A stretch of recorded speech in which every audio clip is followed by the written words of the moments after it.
केसी वेणुगोपाल जी, हरीश चौधरी जी, chief minister Charanjit Singh Channi जी, नवजोत सिंह सिद्धू जी,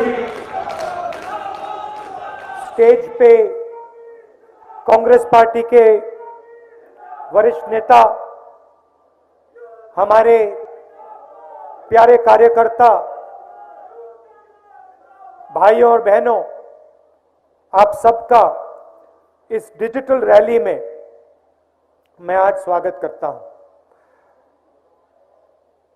आज सुबह मौसम खराब हुआ और हवाई जहाज 2-3 घंटे लेट लैंड किया, इसलिए आपको यहां कष्ट हुआ, आपको सर्दी में यहां 2 घंटे ज्यादा बैठना पड़ा।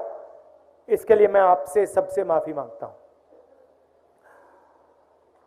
हमारे सामने पंजाब का चुनाव है।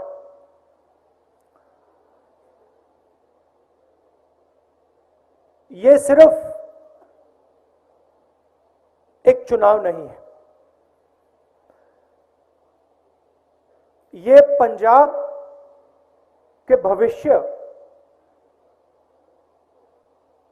का सवाल है।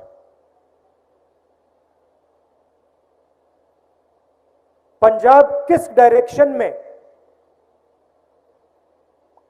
किस रास्ते आगे बढ़ेगा, यह सवाल है। और हमारे लिए, कांग्रेस के लिए,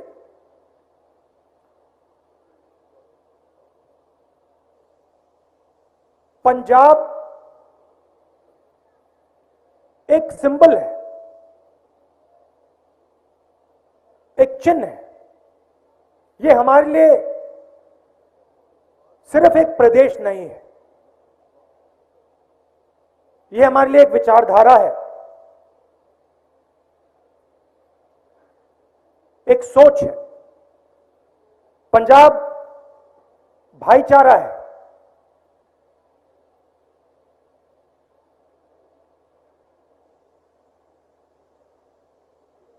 तो ये हमारे लिए, हमारी आइडियोलॉजी के लिए एक बहुत जरूरी चिन्ह है। और मैं जानता हूं सालों से, जैसे आज गाड़ी में किसी ने कहा, कहीं भी देखो, ऊपर नीचे पंजाब के अंदर आपको कांग्रेस पार्टी और कांग्रेस पार्टी की विचारधारा दिखाई देगी, दिल में है आपके। और आपने, सबने देश को इतना दिया है,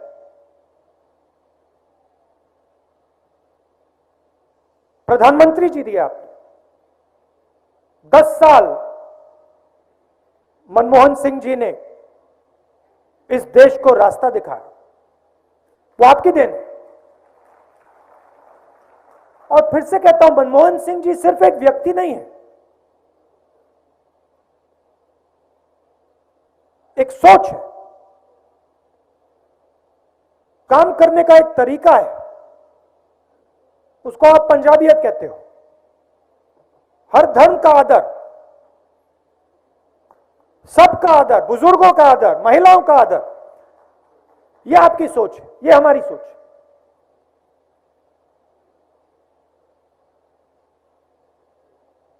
तो रास्ता आपने चुनना है।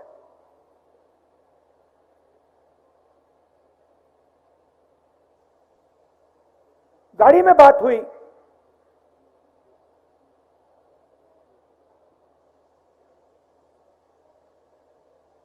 कि आगे पंजाब को कौन लीड करेगा। मीडिया वाले उसको सीएम कैंडिडेट कहते हैं।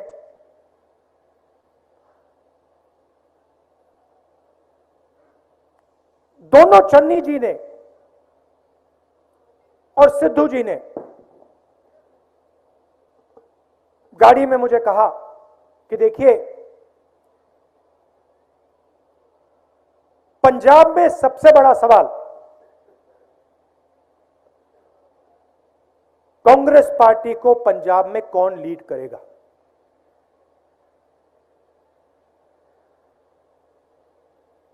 और दोनों ने मुझे आश्वासन दिया और मैं बहुत खुश हुआ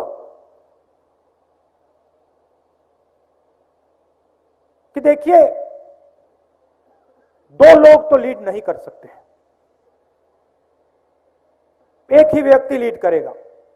और दोनों ने मुझे कहा, जो भी लीड करेगा, कसम खा के दूसरा व्यक्ति अपना पूरा दम, अपनी पूरी शक्ति उसकी मदद करने में लगा देता। और मैं सुन रहा था,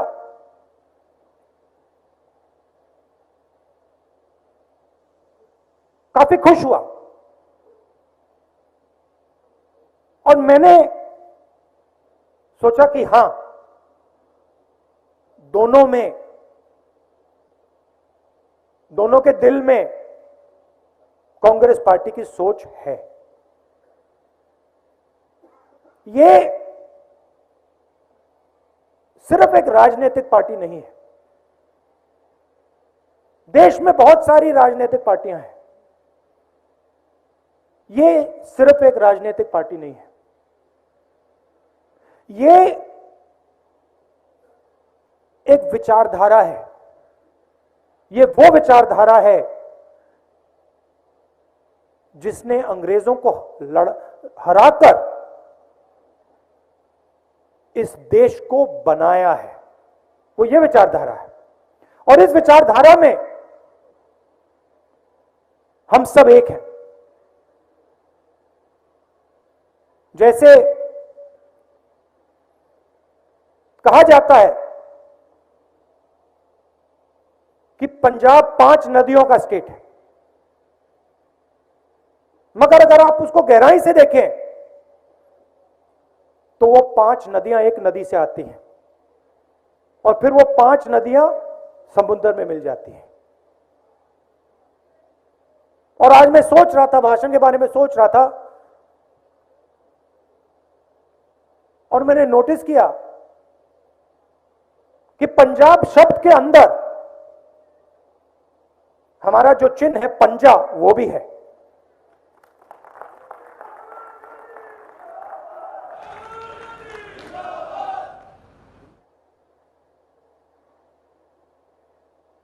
तो मैंने कहा, ठीक है, अगर कांग्रेस पार्टी चाहती है, क्योंकि आमतौर से हम ये नहीं करते हैं, मगर अगर कांग्रेस पार्टी चाहती है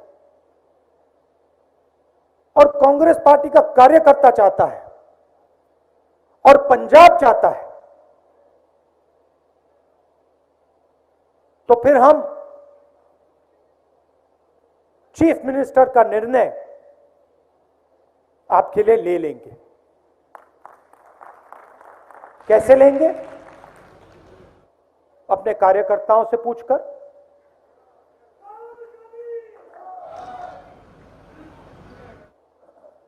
अपने कार्यकर्ताओं से पूछकर, और जो सही व्यक्ति होगा वो पंजाब को आगे ले जाएगा और दूसरा व्यक्ति और दूसरे सब लोग मिलकर एक टीम जैसे लड़ाई लड़ेंगे। थोड़ा सा मैं आपको देश के बारे में और पंजाब के बारे में बताना चाहता हूं।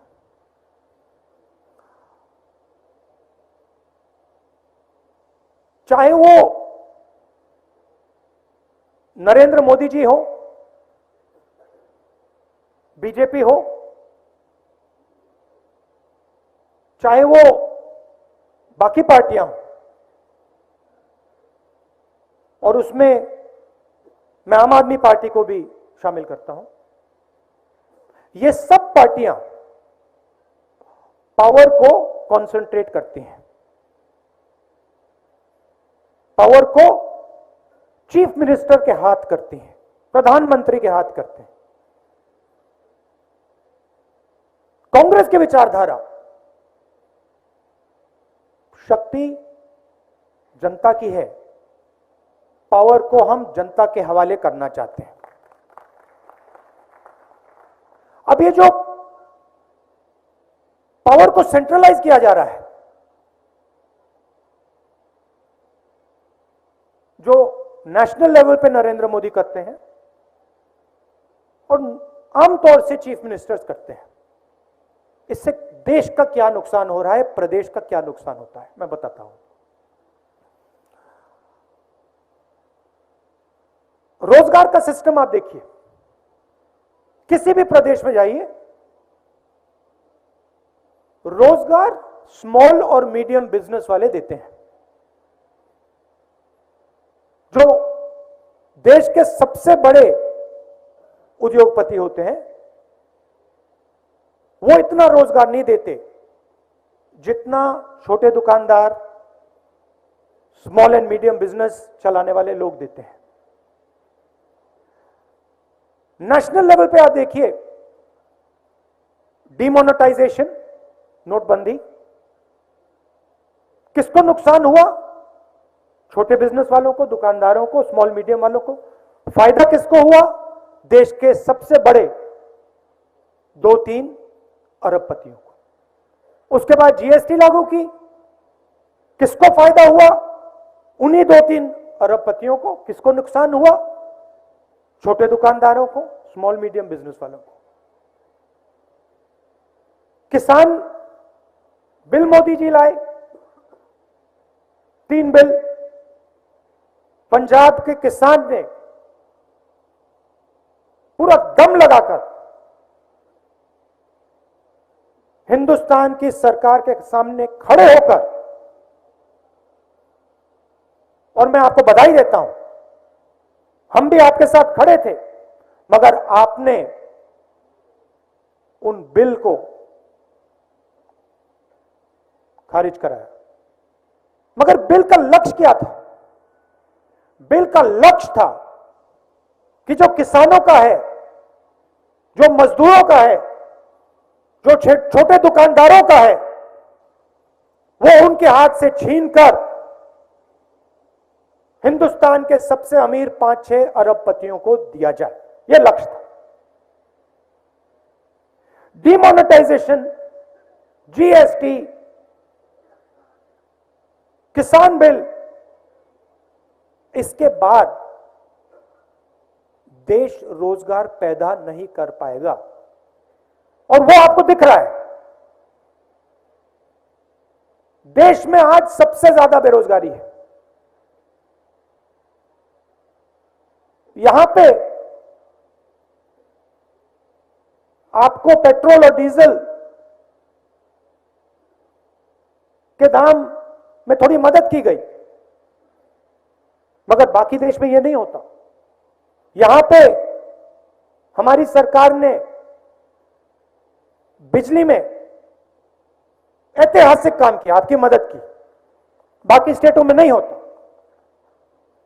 यह हमने क्यों किया? क्योंकि हम समझते हैं कि सबसे ज्यादा दर्द, सबसे ज्यादा दुख, सबसे ज्यादा बोझ आज गरीब उठा रहा है। उसमें सब धर्म के लोग हैं, अलग अलग जात के लोग हैं, मगर जो गरीब है आज हिंदुस्तान में, पूरा का पूरा बोझ उसके कंधों पे रख दिया गया है, और हम वो बोझ कम करना चाहते हैं।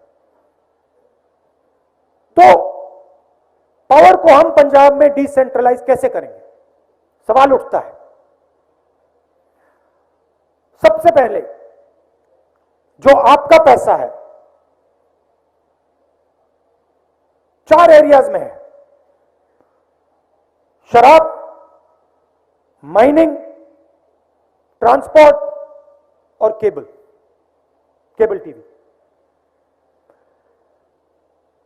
इन सिस्टम्स में हजारों करोड़ रुपए आपके हैं, वो आप तक नहीं पहुंचते। हमने शुरुआत की है, मगर हमें एवोल्यूशन नहीं चाहिए, हमें रेवोल्यूशन चाहिए। जो आपका धन है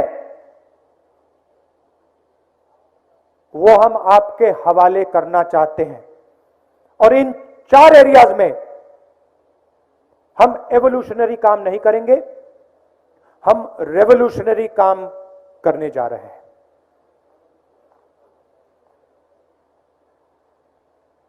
मैंने रोजगार की बात की। पंजाब में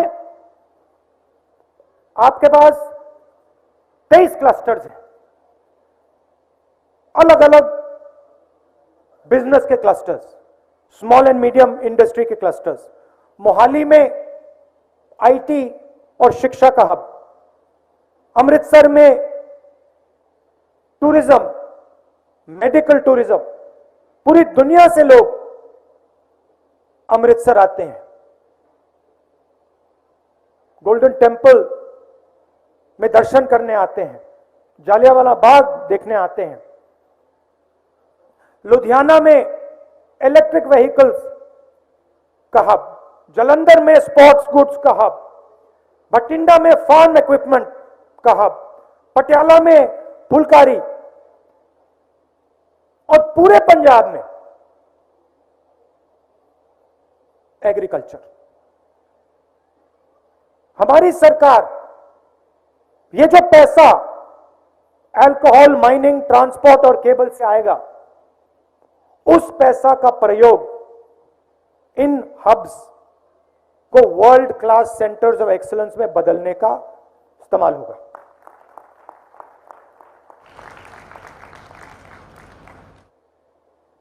हम चाहते हैं कि मेड इन पंजाब पूरी दुनिया को ये शब्द दिखने लग जाए, मेड इन पंजाब। पंचायती राज की राजीव जी ने बात की थी। हम चाहते हैं कि जो हमारे प्रधान हैं,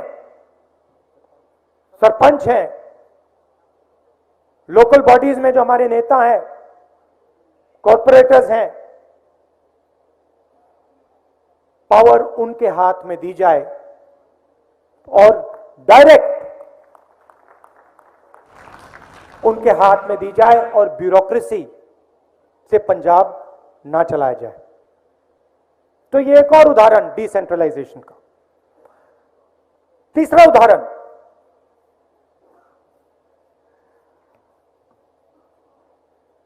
सरकार आपके द्वार 160 सर्विसेज जो सब लोग चाहते हैं, certificates, clearances, permissions, local taxes, जो भी आपका सरकार से इंटरफेस होता है, ये सब चीजें 160 चीजें वन विंडो में हम आपके घर डायरेक्ट पहुंचा देंगे। तो आज आपको जो सरकार से बातचीत करनी पड़ती है, जो डिस्कशन करना पड़ता है, वो बंद हो जाए और डायरेक्टली आप अपने घर से जो सर्टिफिकेट्स आपको चाहिए, जो नक्शों की आपको जरूरत है, जो क्लियरेंसेस आपको चाहिए, जो परमिशंस आपको चाहिए, वो आप डायरेक्टली अपने घर में इंटरनेट के थ्रू आप वो कर लें। ये सब किया जा सकता है।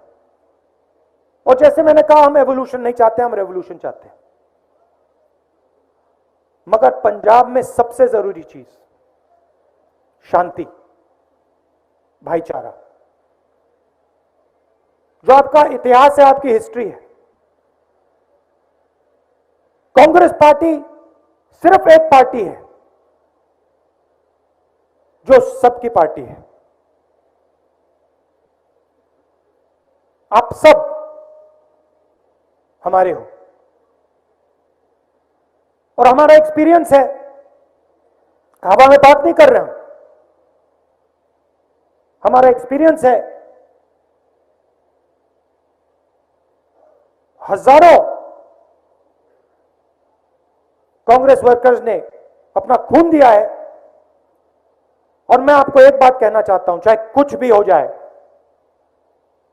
कांग्रेस पार्टी पंजाब में शांति को नहीं टूटने देगी। हम मर जाएंगे मगर नहीं टूटने देंगे।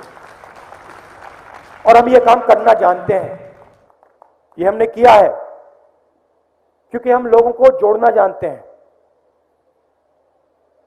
सबको एक साथ लेकर आगे ले जाना जानते हैं। ये मैं आपको मैसेज देना चाहता था। पुराना रिश्ता है, प्यार का रिश्ता है। आपसे मैं बहुत सीखा हूं, मनमोहन सिंह जी से मैं बहुत सीखा हूं और सीखूंगा। दिल से मैं आपका धन्यवाद करना चाहता हूं। और जल्दी से जल्दी जो आपकी मांग है, चीफ मिनिस्टर को डिक्लेयर करने की मांग, उसको हम जल्दी से जल्दी पूरा करेंगे। आखिरी बात मैंने कहा, गाड़ी में कही, मैंने चन्नी जी से, सिद्धू जी से कही कि हमें गहराई से सोचकर महिलाओं के लिए एक डेडिकेटेड मैनिफेस्टो बनाना चाहिए। 2-3 वायदे, 15-20 वायदे नहीं, 2-3 वायदे, जिससे हमारी जो माताएं हैं और बहनें हैं उनकी जिंदगी बदल जाए। ये मैंने उनसे कहा कि ये मैनिफेस्टो में लिख दें, क्योंकि जो हमारी महिलाएं हैं, पंजाब की वो रीढ़ की हड्डी हैं और आमतौर से जो उनको मिलना चाहिए, जो उनको सपोर्ट मिलना चाहिए, वो नहीं मिलता है। इसीलिए 2-3 वायदे गहराई से सोचकर, ऐतिहासिक रेवोल्यूशनरी वायदे कांग्रेस पार्टी को महिलाओं को करने चाहिए। आप सबका दिल से बहुत बहुत धन्यवाद। चन्नी जी, सिद्धू जी, जो हमारे आशु जी, जो स्टेज पे बाकी हमारे सीनियर नेता हैं, हमारे कार्यकर्ता, आप सबका दिल से बहुत बहुत धन्यवाद। नमस्कार, जय Hind. Please like, share, subscribe to Pragya Media. Keep watch, like, share and subscribe Pragya Media. Please like, share and subscribe to Pragya Media. Please share, like and subscribe Pragya Media.